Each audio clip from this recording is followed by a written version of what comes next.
Assalamualaikum warahmatullahi wabarakatuh. Bismillahirrahmanirrahim. Alhamdulillahirabbil alamin wa bihi nasta'in wa ala umuri dunya waddin. Sayyidina wa maulana Muhammadin wa ala alihi wa sahbihi wa barik wa sallim ajmain amma ba'du. Hadratal muhtaramin, para alim, ulama, kiai, wabil khusus dumateng panjenenganipun Bapak Dr. Ki Haji Saifuddin LC.MA. Yang kami hormati jamaah sholat Jumat Masjid Agung Jawa Tengah, santri MAJT Basnas, serta pendengar radio Gaul, pendengar radio Dais, pemirsa MAJT TV dan tim Wihul dimanapun Anda berada.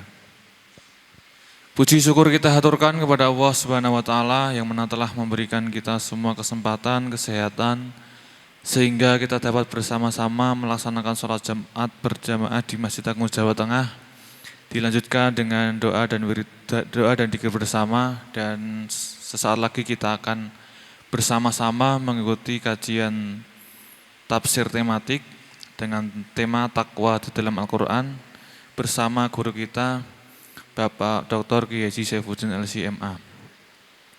Oleh karena itu, bila mana nanti ada pertanyaan bisa ditanyakan langsung melalui nomor WhatsApp di 0821 336 70.000. Sebelum kajian dimulai, mari kita buka dengan bacaan umul kitab Liridhaillah wali syafaati Rasulillah. Al-Fatihah. A'udzubillahi minasyaitonirrajim. Bismillahirrahmanirrahim. Alhamdulillahirabbil alamin arrahmanirrahim maliki yaumiddin. Iyyaka na'budu wa iyyaka nasta'in ihdinas siratal mustaqim siratal ladzina an'amta 'alaihim ghairil maghdubi 'alaihim waladdallin. Selanjutnya adalah kajian kitab tafsir tematik bersama guru kita Dr. Ki Haji Saifuddin LC.MA. Waktu dan tempat kami persilahkan. Assalamualaikum warahmatullahi wabarakatuh. Bismillahirrahmanirrahim. Alhamdulillahirabbil alamin wa bihi nasta'in ala umuri dunya waddin. Wassalatu wassalamu ala asyrafil anbiya'i wal mursalin sayyidina wa maulana Muhammadin wa ala alihi wa sahbihi ajma'in. Rabbi shrah li sadri wa yassir li amri wa hlul 'uqdatam min lisani yafqahu qawli, amma ba'du. Hadirin jamaah kajian tafsir tematik Masjid Agung Jawa Tengah, baik yang ada di aula utama Masjid Agung Jawa Tengah, para pendengar setia Radio Dais, para pemirsa MAJT TV, TVku dimanapun Anda berada. Alhamdulillah pada kesempatan kali ini kita diberi sehat walafiat.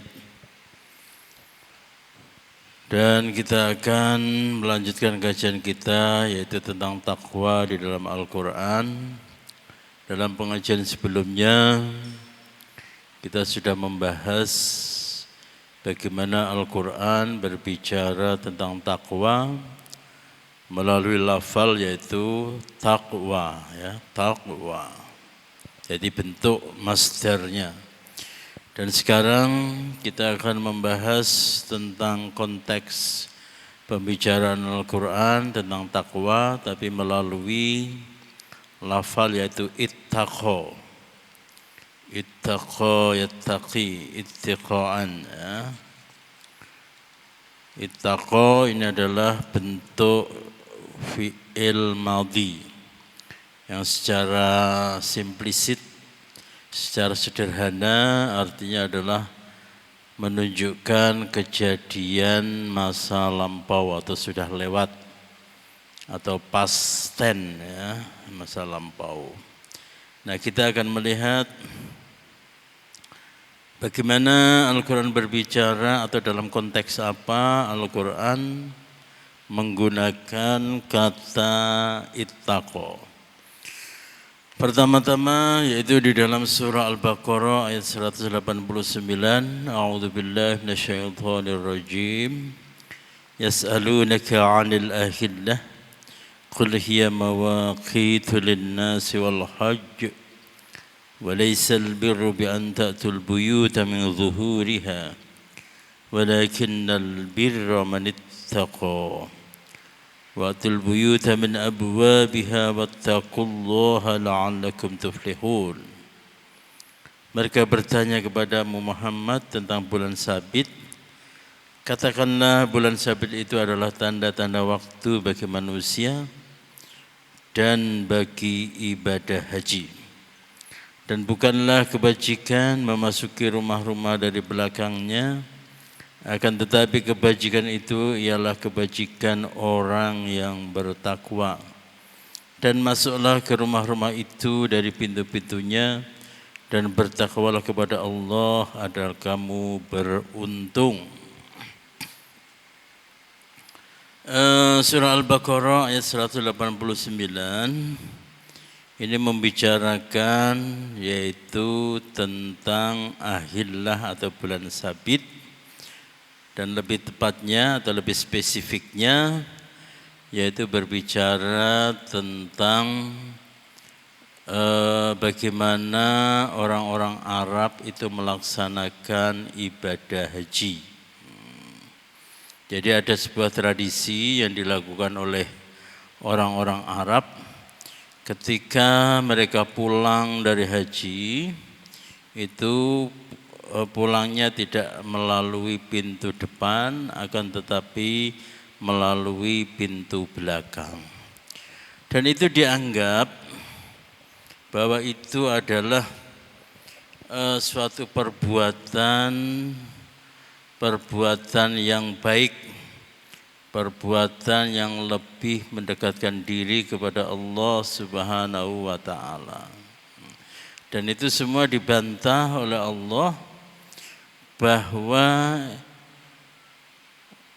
yang namanya perbuatan baik itu tidak dilihat dari bagaimana cara orang masuk atau keluar dari rumah. Tapi perbuatan baik itu adalah perbuatan yang dilakukan oleh orang-orang yang bertakwa.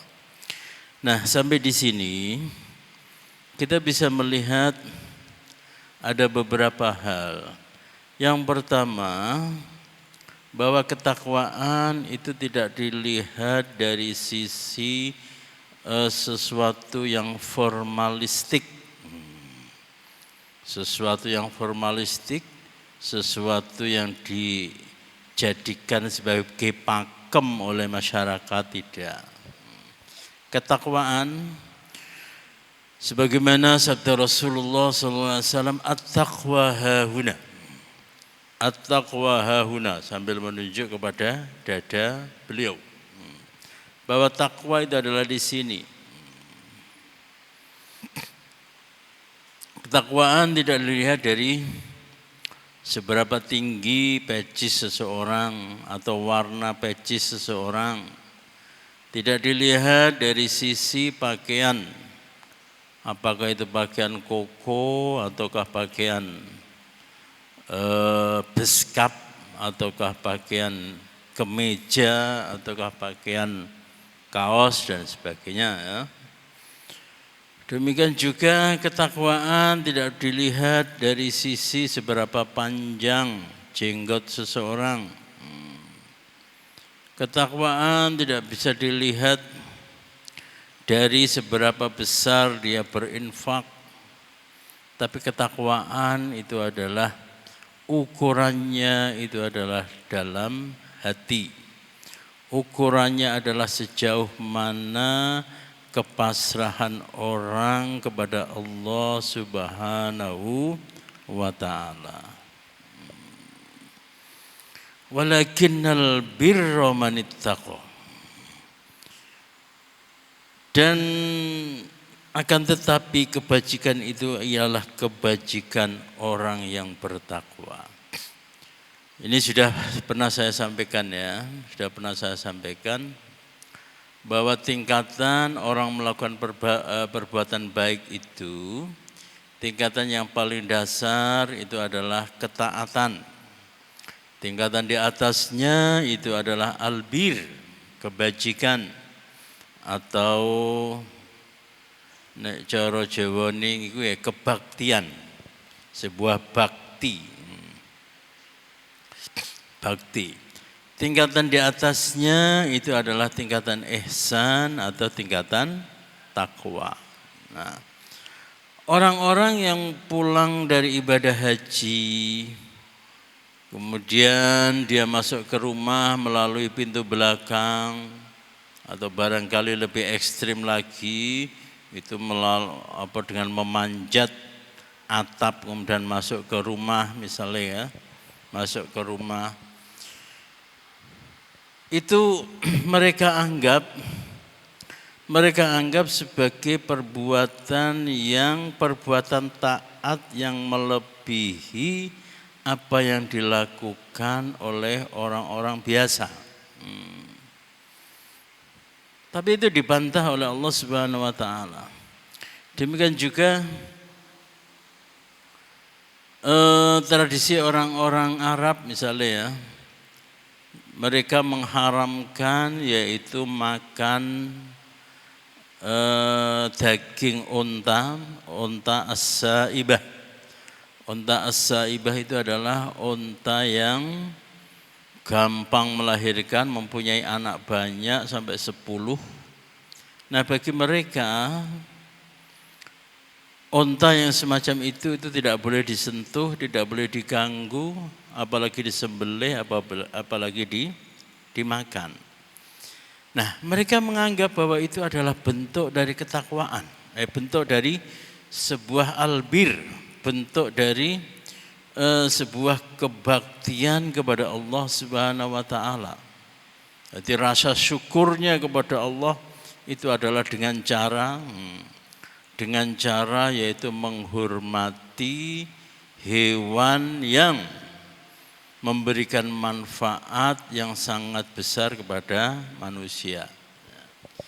Ada lagi perilaku orang-orang yang disebut dengan rahbaniyah, yaitu orang yang tidak mau nikah, tidak mau makan daging, tidak mau makan ini dalam rangka apa? Dalam rangka bahwa itu bisa mendekatkan diri kepada Allah Subhanahu wa taala. Bisa mendekatkan diri kepada Allah Subhanahu wa taala, dia mengira kalau itu adalah perilaku yang lebih disukai oleh Allah Subhanahu wa taala.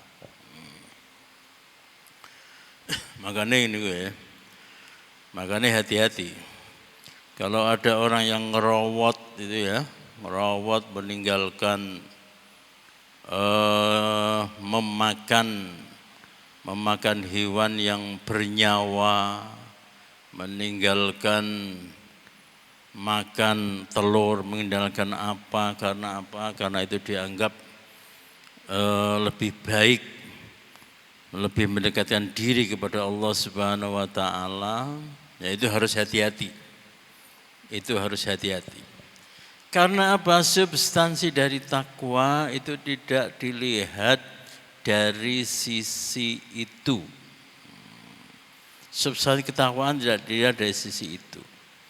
Tapi kok banyak sekali pesantren-pesantren yang mengajarkan ngerawat, pesantren-pesantren yang mengajarkan untuk tidak boleh makan. Nah, kalau dalam rangka tarbiyah, kalau dalam rangka pendidikan, itu boleh-boleh saja. Dalam rangka pendidikan untuk melatih diri, menempa diri, itu boleh-boleh saja. Tapi jangan sampai itu kemudian dijadikan sebagai ajaran. Nah, kelirunya orang-orang Yahudi, kelirunya orang-orang Nasrani, itu adalah sesuatu yang sifatnya itu adalah wasilah, sesuatu yang sifatnya itu hanya sebagai media untuk meningkatkan ketakwaan, tapi dianggap sebagai ketakwaan itu sendiri. Nah, ini yang keliru. Ini yang keliru. Orang boleh ngerawat, tidak makan ini, tidak makan itu. Itu adalah dalam rangka yaitu untuk melatih riyadhah, melatih taryidun nafs, yaitu untuk menundukkan jiwa, menundukkan nafsu, menundukkan diri yang artinya tidak menuruti semua yang diinginkan. Nah, itu boleh. Tapi lagi-lagi harus dipahami dan harus disadari bahwa ngerawat itu bukan ketakwaan itu sendiri. Ngerawat itu bukan kebajikan itu sendiri. Akan tetapi ngerawat itu hanya media untuk melatih kita supaya bisa mengekang nafsu, supaya bisa menjalankan kebajikan secara sempurna dan secara substantif. Sebab tujuan atau ujung puncak dari orang-orang yang ngerawat itu adalah ketika dia itu nafsunya itu sudah stabil. Stabil bagaimana? Entah ada makanan enak atau tidak ada makanan enak, bagi dia itu biasa. Makanya ceritanya Syekh Abdul Qadir Jailani. Suatu ketika beliau sedang makan. Makan ayam, satu ayam dihabiskan sendiri, biasa. Kalau orang Arab gitu ya.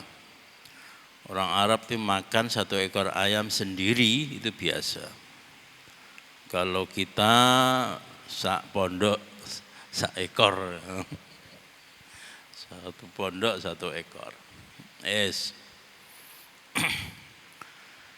Ketika beliau selesai makan, ada seorang wali santri itu melihat, Kanjeng Syekh, ini bagaimana? Coba jelaskan kepada saya. Ini ada santri anak saya makan di sebelah jenengan, dia cuman makan roti kasar. Sementara jenengan kok dengan enaknya makan ayam utuh. Makan ayam utuh, makan ingkung utuh. Ini piye-piye ceritanya. Kemudian oleh Kanjeng Syekh Abdul Qadir Jailani, kalau anakmu sudah bisa melakukan seperti yang aku lakukan, terserah. Akhirnya tangan beliau diletakkan ke tulang belulang dari ayam itu, dan ayam itu kemudian berdiri hidup lagi sembari mengucap La ilaha illallah Muhammadur Rasulullah Syekh Abdul Qadir waliullah. Tapi intinya dari situ ya.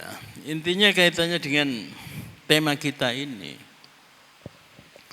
Orang seperti Syekh Abdul Qadir Jailani itu pernah sih jenenge mengalami di dalam manaqibnya tertulis ya. Selama 25 tahun. 25 tahun itu mengembara makan seadanya. Makan tidak minta tapi mau makan yang ada di sampingnya. Sehingga dikisahkan beliau itu pernah makan, lapar kemudian makan, yang dimakan itu adalah sisa dari kulit apa jenenge? Kulit semangka. Kulit semangka yang sudah dibuang orang, yang sudah menjadi sampah, itu kemudian dimakan. Memang beliau itu sengaja ngerawat, sengaja meninggalkan ini, meninggalkan itu. Tapi, kalau kita lihat sejarah beliau secara utuh, bahwa beliau meninggalkan ini, itu, ngerawat dan sebagainya, itu bukan ngerawatnya itu sendiri yang dijadikan sebagai akidah, meninggalkan makan daging yang dijadikan sebagai suatu ajaran, tapi itu adalah digunakan untuk melatih. Jadi ketika sudah dewasa, lagi mangan onone tahu, ya wis dipangan tahu, ya wis ora apa-apa. Maksudnya seperti itu ya. Ono tahu ya wis tak makan tahu, ya ora apa-apa. Wong biyen aku ya ora lawan sego tok ya gelem, apa meneh saiki ana tahu. Entuk ayam ya alhamdulillah ana ayam. Jadi maksudnya adalah semacam itu. Bukan kemudian selama hidup itu harus ngerawat, selama hidup harus meninggalkan daging. Begitu juga dengan Syekh Abdul Hasan Asy-Syadzili, seorang pendiri Thariqah Syadziliyah. Itu juga demikian. Ketika masa-masa menjadi murid, beliau juga ngerawat. Dan ketika sudah menjadi seorang ulama besar, beliau terkenal sebagai ulama yang kaya raya. Meskipun hartanya itu berlimpah, rumahnya itu seperti istana, tapi hatinya itu sama sekali tidak terikat dengan harta kekayaannya, dengan rumahnya yang bak istana itu. Ibarat kata, ketika rumahnya itu ya ibarat kata, andai saja rumahnya itu ambrol hilang, ya tetap tersenyum. Jadi beliau dalam keadaan kaya, tidur beralaskan tikar, ya santai saja. Tidur di atas ranjang yang taburi permadani dan sebagainya, ya biasa-biasa saja. Jadi tujuannya adalah bahwa tempaan ini itu adalah supaya nek entuk rezeki akeh iku ya ora kaget. Demikian juga seumpama lagi seret iku ya ora susah. Karena apa? Karena dia itu tahu bahwa semuanya adalah dari Allah Subhanahu wa ta'ala. Nah, kesalahan dari orang-orang Yahudi, orang-orang Nasrani, dan orang-orang Arab itu ketika menganggap bahwa tidak kawin itu adalah kebaikan itu sendiri, bahwa tidak makan lemak, tidak makan onta tertentu itu adalah kebaikan itu sendiri. Nah itu sing keliru. Bahwa masuk rumah dari belakang itu adalah kebaikan itu sendiri. Iku sebenarnya wong sing formalistik. Orang yang formalistik itu sama sekali bukan takwa.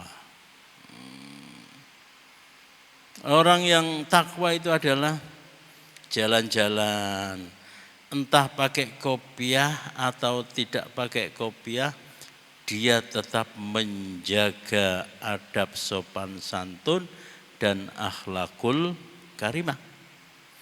Entah pakai sarung ataukah pakai celana jin, dia tetap menjaga akhlakul karimah.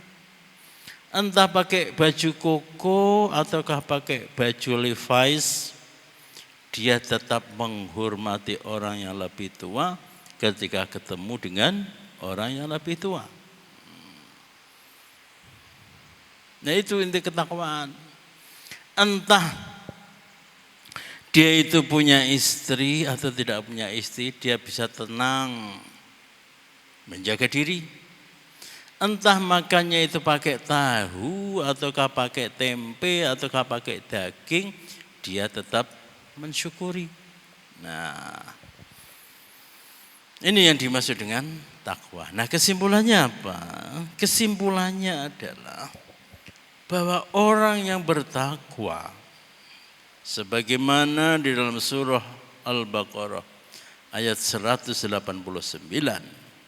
itu adalah orang yang di dalam beribadah kepada Allah Subhanahu wa taala, di dalam melaksanakan kebajikan itu adalah dengan melihat substansinya.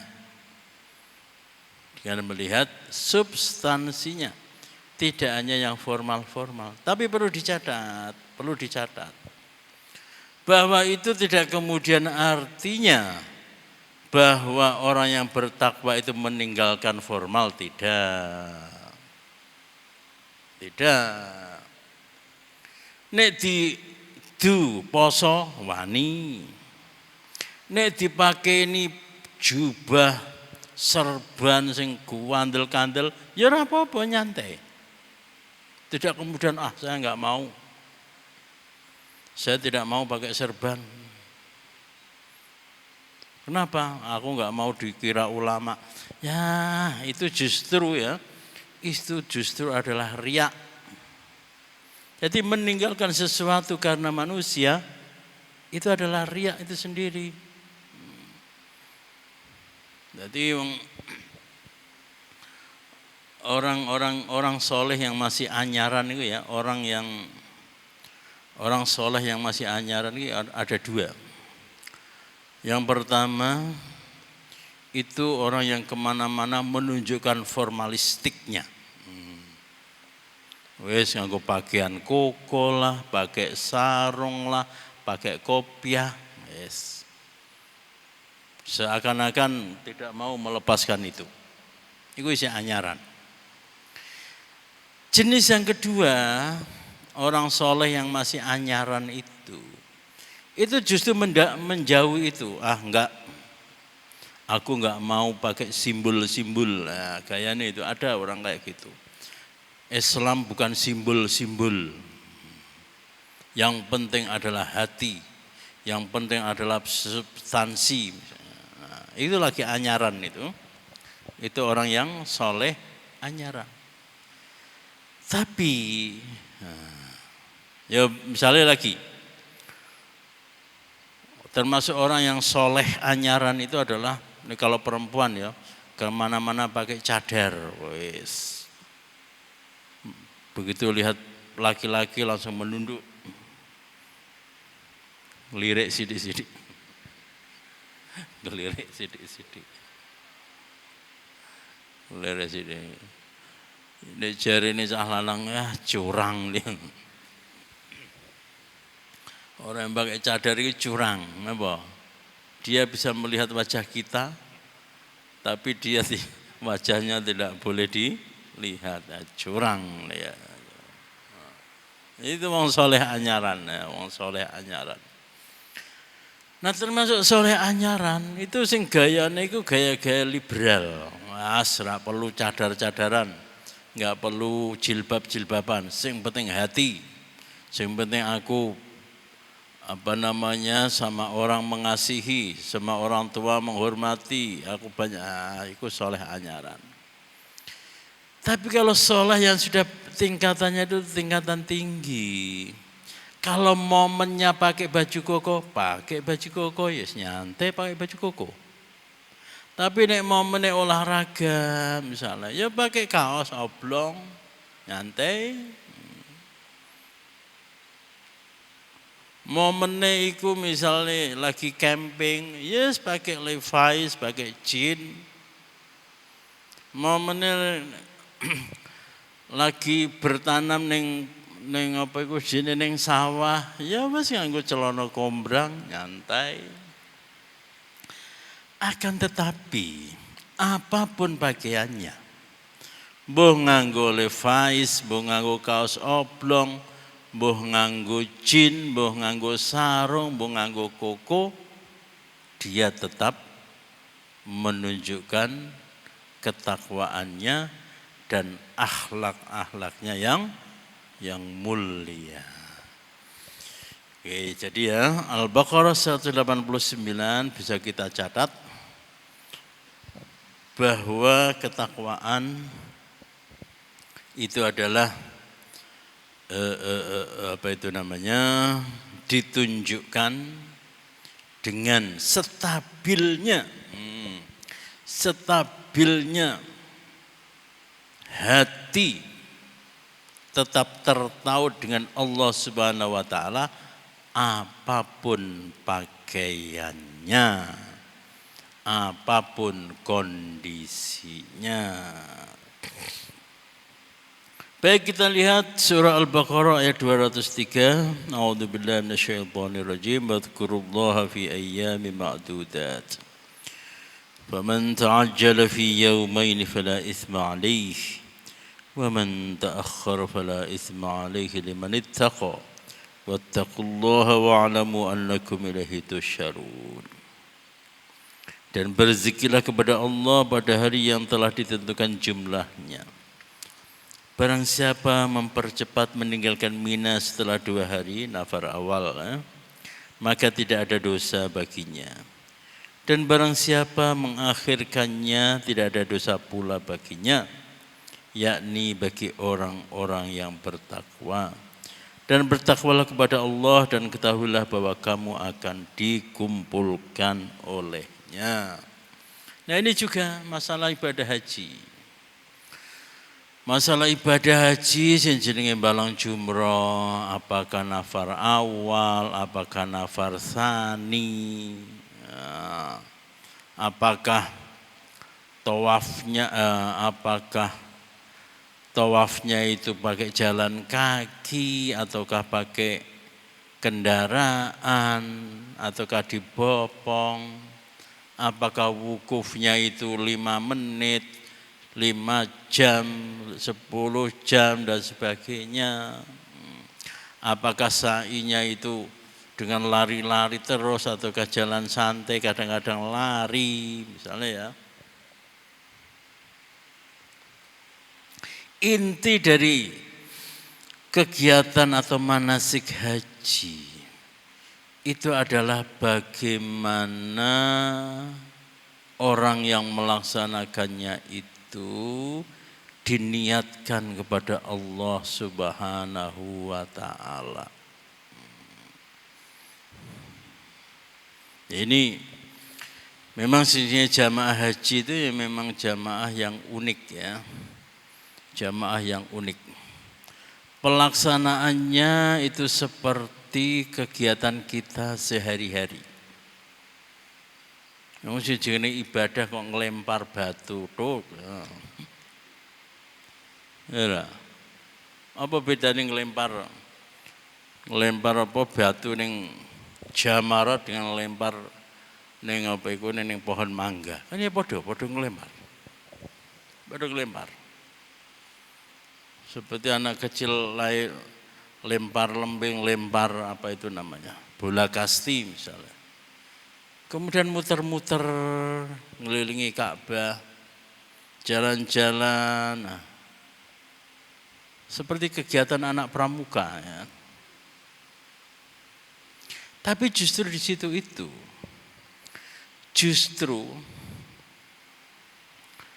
justru ini menunjukkan bagaimana kita di hadapan Allah Subhanahu wa ta'ala. Kalau kalian baca berita itu ya, itu di Mina, di tenda-tenda Mina. Wah, itu terjadi penumpukan yang luar biasa. Bahkan ada DPR yang mengatakan, ini sama dengan barak pengungsian. Yes. Sebagai barak pengungsian. Boro-boro 1 kasur 1 orang. 1 kasur itu ya bisa diisi 3 orang. Akhirnya turune ya karo lungguh. Ana sing turune kanggo dodo, ana sing turune sikile ditekuk dan sebagainya. Ya kritikan itu ya tepat kalau untuk pejabat ya. Tapi sing jenenge jamaah haji itu ya memang siap. Karena apa? Karena orang melaksanakan ibadah haji itu tidak lain dan tidak bukan, itu menunjukkan bahwa diri mereka atau diri kita itu memang seperti orang yang tidak berharga. Senajan duwe pakaian sing bagus, rela cuman memakai kain ihram, laki-laki cuma 2 lembar. Senajan di rumah mempunyai parfum sing mewah dari Prancis, rela selama beberapa hari ambune kuwecut, ora enak. Senajan di rumah mempunyai sampo sing regane mahal, rela rambutnya gembel, wakeh tumoni, ora entuk disisir apalagi digunting. Rela. Senajan di rumah omahe tingkat 7, kamar tidure 10 kali 10 meter, rela tidur di kasur bareng konco-koncone suwempit cuma 40 cm. Yes. Ya memang begitu. Memang begitu. Sebab jenenge ibadah itu adalah menunjukkan betapa kita itu hina, betapa kita itu adalah seorang hamba yang tiada gunanya. Sudah pernah saya sampaikan sholat. Wong biasanya kalau jalan petentang, membusungkan dada.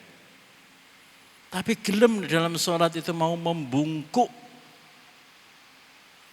Orang biasa nih menjaga supaya keningnya itu selalu halus, kepalane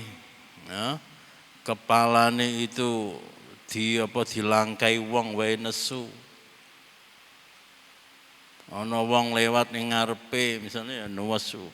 Tapi begitu sholat, anggota tubuh yang paling mulia yaitu wajah itu diletakkan di tempat yang paling rendah. Tempat yang paling rendah yaitu ning tanah, ning ngisor. Jadi memang begitu. Intinya itu adalah begitu. Dan itu semua, entah itu manasik haji, entah itu sholat, itu semuanya itu harus dicari substansinya, yaitu seberapa besar itu bisa meningkatkan ketakwaan seseorang. Artinya apa? Artinya tidak kemudian orang sing rela berdesak-desakan itu kemudian dia lebih bertakwa daripada sing dilalai untuk tenda sing luang, sing leluasa, dia bisa tidur lepas misalnya. Tidak kemudian orang sing ketika tawaf itu berpeluh keringat, desak-desakan mau, itu kemudian nilainya lebih tinggi daripada sing jalan santai atau naik kursi roda. Karena semuanya itu adalah sejauh mana ketakwaan seseorang atau keterkaitan seseorang kepada Allah Subhanahu wa ta'ala. Jadi dari 2 ayat ini, kemudian juga di dalam surah An-Nisa ayat 77, surah Al-A'raf ayat 35, surah An-Najm ayat 32, itu mempunyai kesamaan arti bahwa takwa itu adalah di dalam hati. Takwa itu tidak melihat dari kuantitas, tapi takwa itu adalah melihat dari kualitas.